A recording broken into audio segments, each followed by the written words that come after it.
It is my great pleasure to welcome you all to the second Philippine Creative Industries Summit, an event that celebrates and promotes the country's creative industries and its immense potential to drive our economic recovery toward a sustainable and inclusive growth.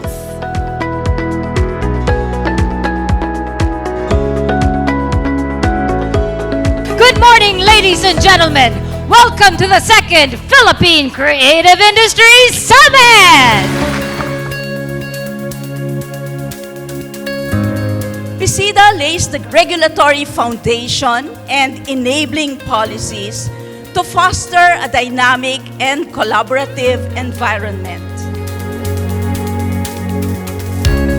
We hope to inspire and empower our creative talents to pursue their passions, create meaningful work, and contribute to the growth and development of the country's creative economy.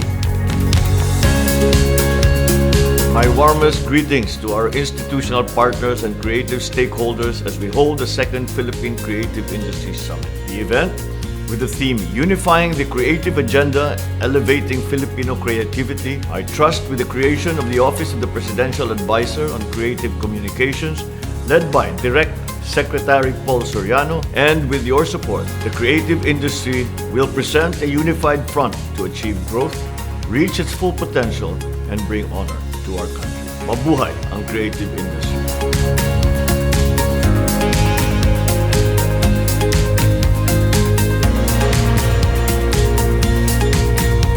Our creative champions need our support, and this is what we will give them by being part of the movement promoting Filipino creativity. It is my hope and prayer that we in the legislature will adequately support with budget, with logistics, with personnel, our creative industries law in the future. It is urgent and important that we finally do right by the great talents that are Filipino. Mabuhay ang sining Filipino!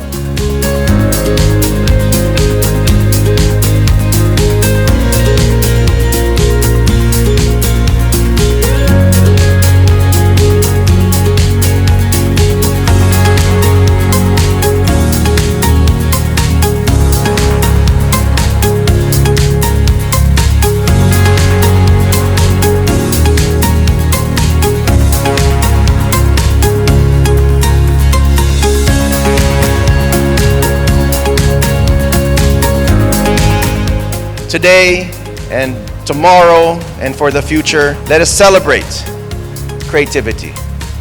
This is a powerful declaration to tell the world that the future of the Philippines is creative. Let us all give the world our best. Maraming salamat po at mabuhay ang Pilipinas. Thank you.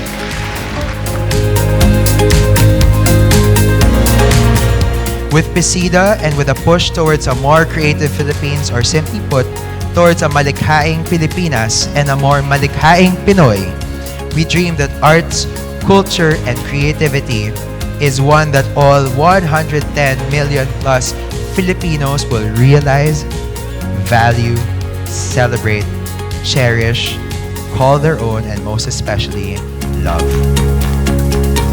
I am grateful that we have the creative stakeholders and our champions. Our creative champions need our support, and this is what we will give them by being part of the movement promoting Filipino creativity. So let it be the ties that bind us together, ang hibla ng lahing Filipino na nagbubuklod-buklod sa ating kasarinlan. Like also to challenge that we continue to support our cultural workers, artists, creatives all over the country, and of course, the many peoples of the Philippines, so that in the industry, ang panalo ay ang tao.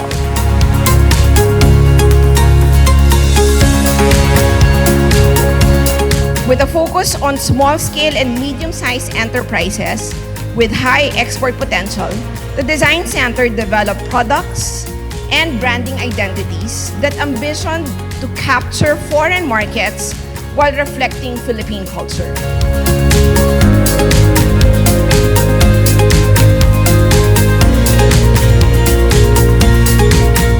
We know that together we will go from strength to strength. As such, our gathering at today's summit is vital to revitalizing the Philippine creative landscape by providing a platform to promote the protection of IP rights. This can spur creativity that uplifts the lives of our artists and generates economic activities that create new jobs.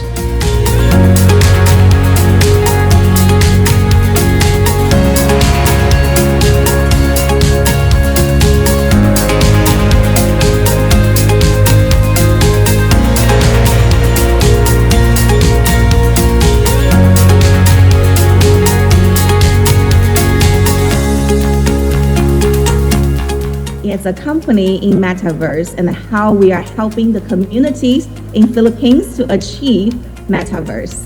Why settle for being a bright star when you can be the sky in which the stars are hung? So being the sky in today's environment means facilitating all the bright stars that we can accommodate. And what are the particular needs of that industry that lends opportunities to these types of innovations. And I've always believed that the Philippines is a creative country. We are a very creative country. And I hope we remain that and use technology to aid and enable us. Creativity will emerge kung ano yung mga bagong ideas or components that is different from what this AI is producing. Technology does not kill creativity, but rather the truly creative will emerge. Because you get to go beyond what technology offers you and you get to give more using the tools that are provided. So Philippine Business for Education is a non-profit organization that has been working hard to improve education and employability in the Philippines. A great thing to have the skills framework and to be able to be contributing to that skills framework.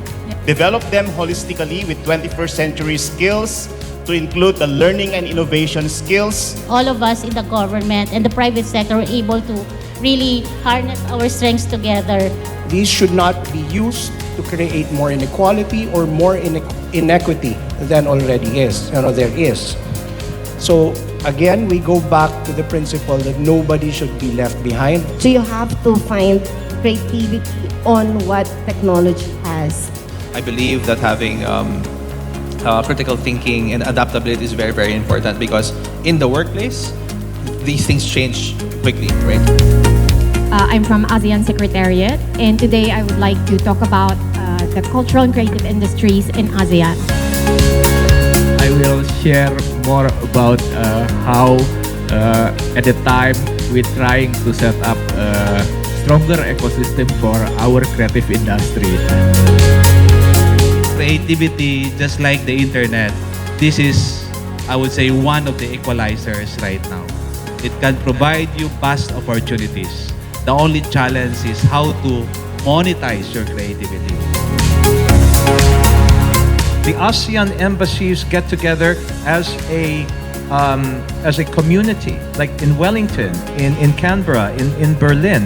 So I think you and the creative industries can help us bring a more creative face on what is common throughout ASEAN.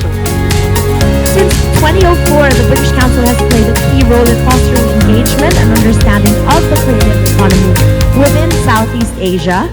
And in the case of the Philippines, this has gone into include mapping exercises, conferences, and networking events, support in terms of Cebu's journey to become a UNESCO creative city, the development of creative hubs in key centers around the country, and a range of interventions to support both greater understanding and effective policy making.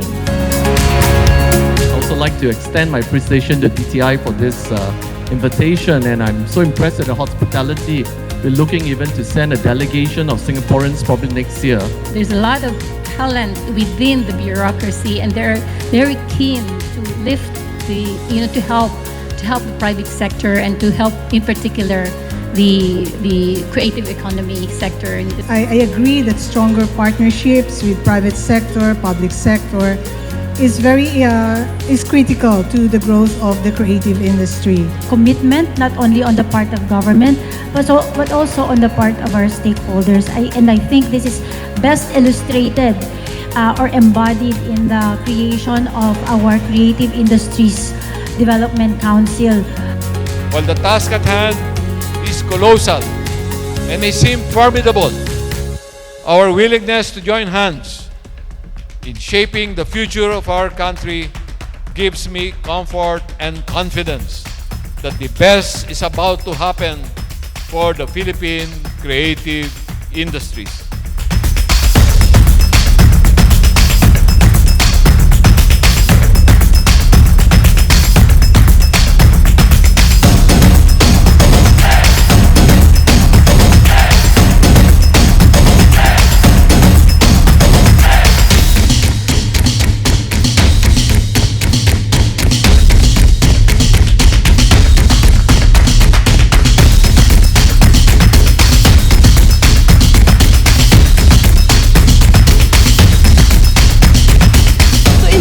A part of your good self, sealing your utmost commitment and continued support to all creative sectors and creative stakeholders, thereby encouraging and sustaining Filipino excellence in the creative industries. Kindly raise your wooden tray and show your imprinted hand onto the wooden tray to the 500-strong delegation of this year's summit and to the rest of the world. Thank you very much. Ladies and gentlemen, a round of applause for our Bisita champions! That was the hand-printing ceremony of commitment and support of Malikhaing Pinoy. Congratulations also to the participants because your creativity has been challenged to come out. The challenge has been issued and I am sure the challenge will be accepted. The hard work of the legislators is over. But the even harder work for the creators has just started. This law, the Philippine Creative Industries Development Act, is our baby. No one neglects his or her own baby. Creativity, connectivity, community. So pag-isipan po natin ito, kilusan natin ito, pagtulungan po natin ito.